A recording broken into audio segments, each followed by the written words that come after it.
আসসালামু আলাইকুম রহমতুল্লাহি ওবরকাতুহু।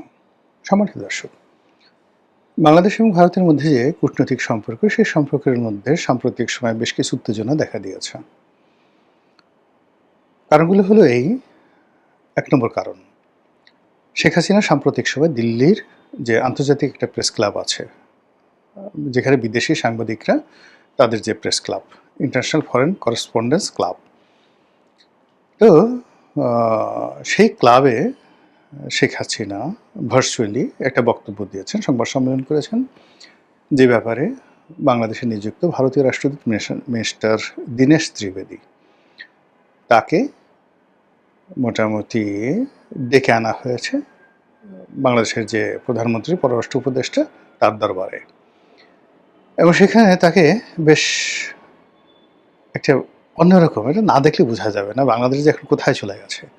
পররাষ্ট্র উপদেষ্টা প্রতিমন্ত্রীর পদমর্যাদার সম্পন্ন মানুষ, তিনি রাজকীয়ভাবে একটি সোফাতে সুন্দরভাবে বসেছিলেন। তার উল্টো দিকে একটা ডবল সোফা, মানে নর্মালি এ ধরনের যে কৃষ্টি এবং কালচার হয়, আপনি যখন কোনো সম্মানিত লোকের সাথে বসবেন, তো সেখানে সমপর্যায়ের চেয়ার থাকে। আপনি যদি একটা সিঙ্গেল সোফাতে বসেন, আপনার অপোজিটে আরেকজনকে সিঙ্গেল চেয়ারে বা সিঙ্গেল সোফাতে আপনি দিবেন। আপনি যদি চেয়ারে বসেন, তার জন্য ঠিক সিমিলারলি একটা চেয়ার রাখবেন, মধ্যে একটা টেবিল থাকবে। এটা হলো একটা কার্টেসি। ২ নম্বর হলো যে আপনি কার সঙ্গে বৈঠক করছেন।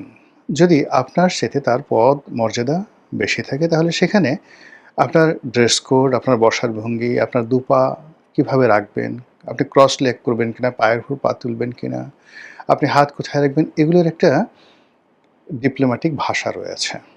সেই দিক থেকে যিনি বাংলাদেশের পক্ষে ছিলেন, তিনি মন্ত্রী নন, উপদেষ্টা, মন্ত্রী নন, প্রতিমন্ত্রীর মর্যাদা সম্পন্ন, বয়সে তরুণ। একেবারে তার অপোজিটে যিনি মিনিস্টার দীনেশ ত্রিবেদী, তার সন্তান সম। অন্যদিকে মিস্টার দীনেশ ত্রিবেদী, তিনি বিজেপির শীর্ষ নেতা, অত্যন্ত ঝানু পলিটিশিয়ান, বহুবার সংসদ সদস্য হয়েছেন, মন্ত্রী হয়েছেন, আর এখন ডিপ্লোম্যাট রূপে তাকে এখানে নিয়োগ দেওয়া হয়েছে পূর্ণ মন্ত্রীর মর্যাদায়। অমিত শাহ, জয়শঙ্কর এবং এই যে বাংলাদেশে যিনি নিযুক্ত ভারতীয় রাষ্ট্রদূত, তাদের প্রোটোকল সেম ক্যাটাগরির। তো যেখানে ইতিপূর্বে আমাদের পররাষ্ট্র উপদেষ্টা, আমাদের প্রধান উপদেষ্টা ডক্টর মোহাম্মদ ইউনূস, মিস্টার জয়শঙ্কর, মানে ভারতের একজন মন্ত্রী, তার সঙ্গে দেখা করবেন, কিংবা আমাদের এখন যারা ধরেন অর্থমন্ত্রী আছেন, ইকবাল মাহমুদ টুকু আছেন, যিনি বিদ্যুৎ মন্ত্রী, তারা বিভিন্ন সময়টিতে যখন ভারতে গেছেন এবং সেখানে অমিত শাহের মতো লোক বসে আছেন পায়ের উপর পা তুলে, আর তারা যেভাবে দাঁড়িয়ে হাত কাঁচুমাচু করে যে দেখা সাক্ষাতের দৃশ্যগুলো আমরা দেখেছি স্টিল ফটোতে, তো সেই তুলনায় রাতারাতি আমরা এখন একেবারে রয়্যাল বেঙ্গল টাইগার হালুম পর্যায়ে পৌঁছে গেছি।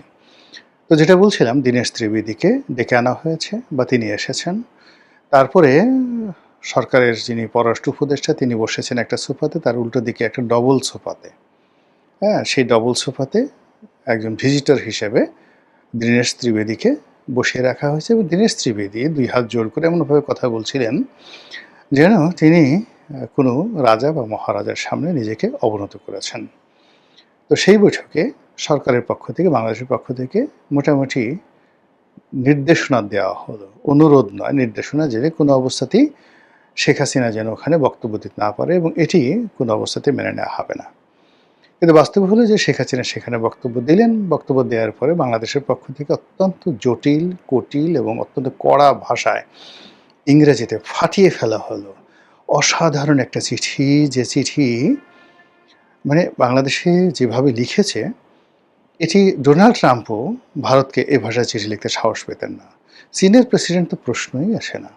তো এইভাবে চিঠি লেখা হয়েছে এবং চিঠিকে আরও শানিত করার জন্য, আরও ক্ষুরধার করার জন্য, আরও উত্তেজনা ছড়ানোর জন্য মোটামুটি ৯ বার, 9 টাইমস এই চিঠির ভাষা পরিবর্তন করা হয়েছে বলে বিভিন্ন ইন্টারনেটের যে প্ল্যাটফর্ম রয়েছে সেখানে খবর আসছে। এবং বারবার ওই যে পররাষ্ট্র মন্ত্রণালয়ের যে চিঠিটি, সেটা নাকি একবার দেওয়া হয়েছে ইন্টারনেটে, তাদের যে পেজগুলো আছে সেই পেজে, তারপরে আবার পরিবর্তন হয়েছে, এভাবে পরিবর্তন হয়েছে, এভাবে ৯ বার পরিবর্তন করা হয়েছে। বুঝেন যে সরকারের রাগ কতবার।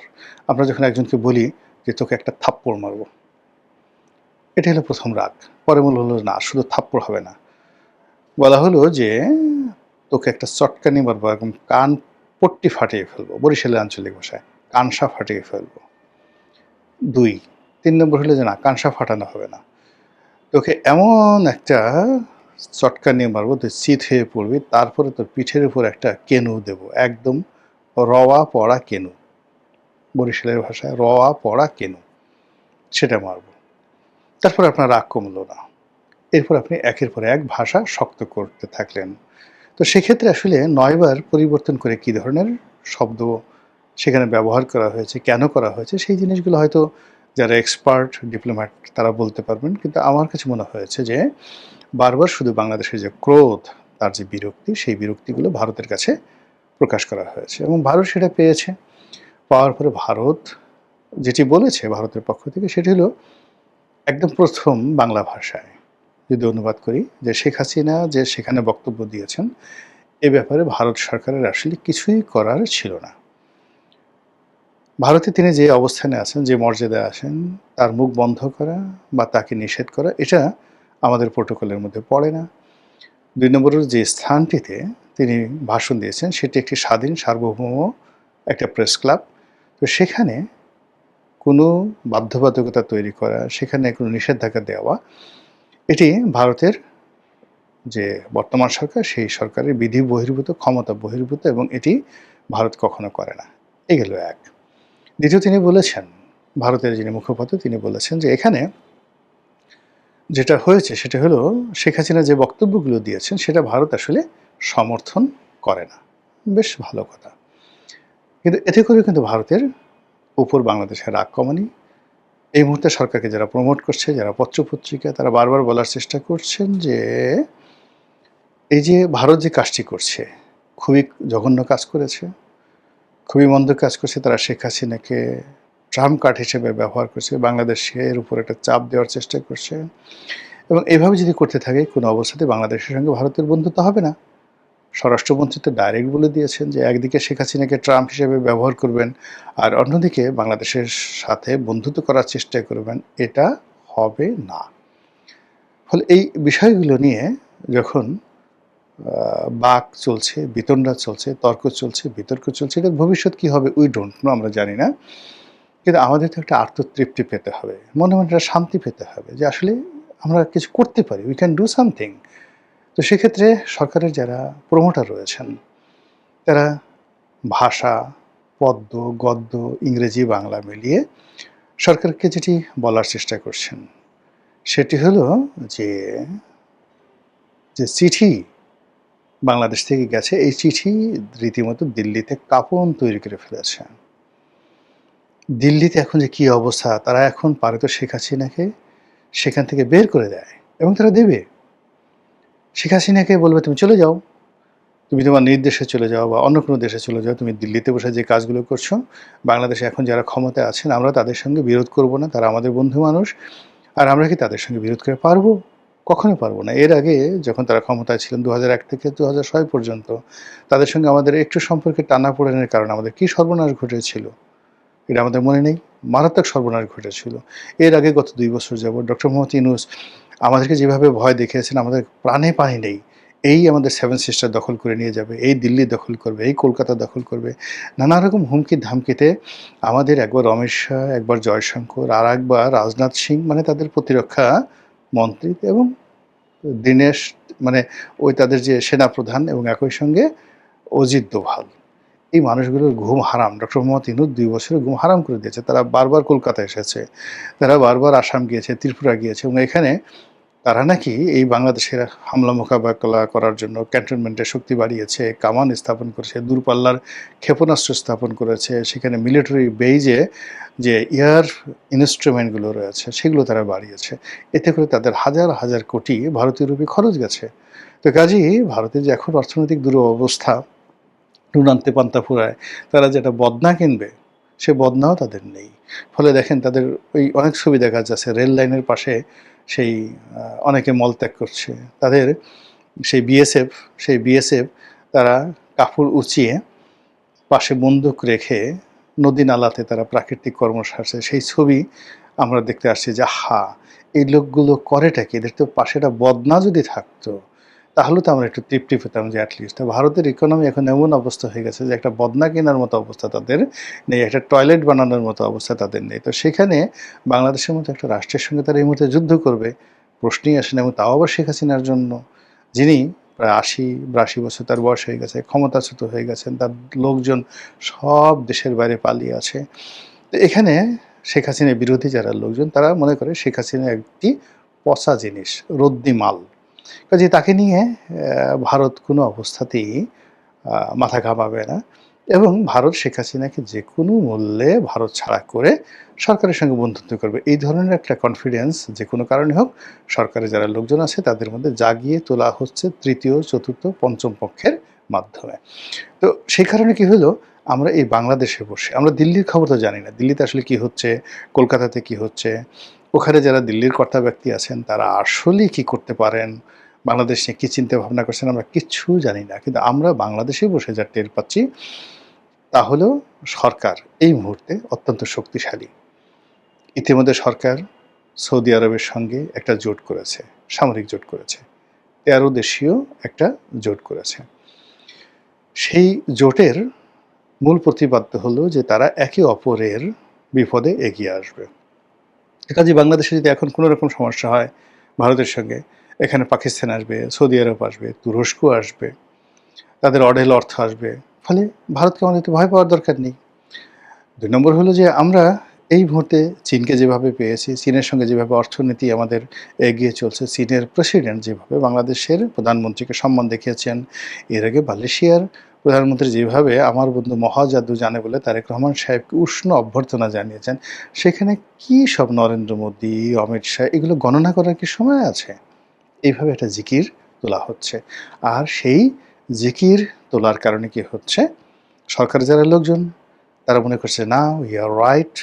নরেন্দ্র মোদী প্রথমে তারেক রহমান সাহেব ক্ষমতা আসার পর তাকে দাওয়াত দিয়েছিলেন, সেই দাওয়াতের ভবিষ্যৎ আমরা জানি না। এরপর আবার সামনে যে একটা সম্মেলন হচ্ছে ব্রিক্স, সেই ব্রিক্সের সম্মেলনে তারেক রহমান সাহেবকে দাওয়াত দেওয়া হয়েছে অংশগ্রহণ করার জন্য।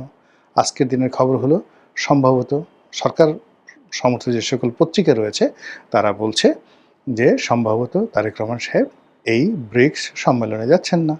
কেন যাচ্ছেন না? এর কারণ হলো তিনি যখন এই সম্মেলনে যাবেন তখন তাকে সম্মেলনের একজন অংশগ্রহণকারী হিসেবে আলাদা প্রোটোকল দেওয়া হবে না। কিন্তু যখন দ্বিপাক্ষিক কোনো বৈঠকে সেখানে যাবেন তখন যে সম্মান তিনি পেয়েছেন আপনার বেইজিংয়ে, যে সম্মান পেয়েছেন কুয়ালালামপুরে, একই সম্মান তিনি দিল্লিতে পাবেন।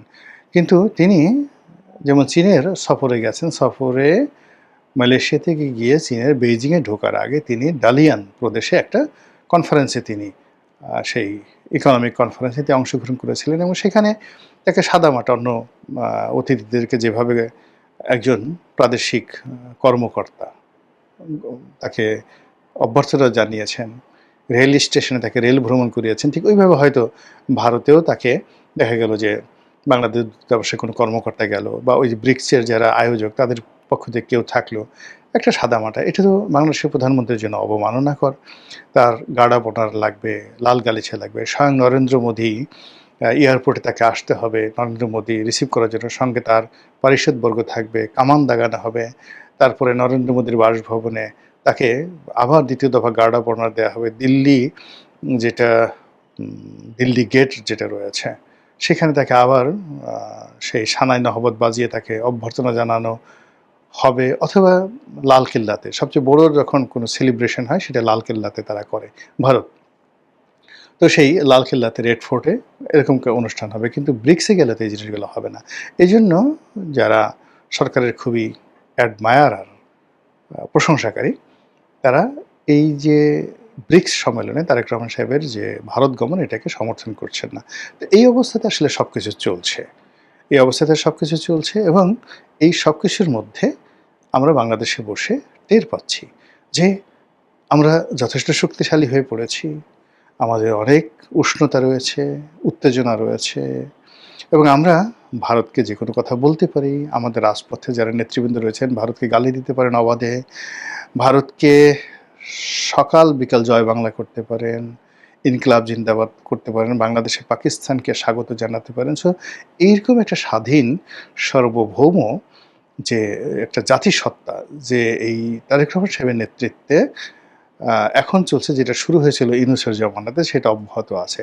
তো এভাবে যদি চলতে থাকে তাহলে ভারতের তো আসলে ভয় পাওয়া ছাড়া কোনো উপায় থাকবে না। তো দেখা যাক আগামী রাজনীতিতে আমরা কতটুকু এগোতে পারি, আর ভারত আমাদের সঙ্গে কতটা কমপ্লাই করে, সেটাই দেখার বিষয়। মহান আল্লাহ আমাদের সবাইকে হেদায়েত দান করুন এবং হেফাজত করুন। আসসালামু আলাইকুম ওয়া রাহমাতুল্লাহি ওয়া বারাকাতুহু।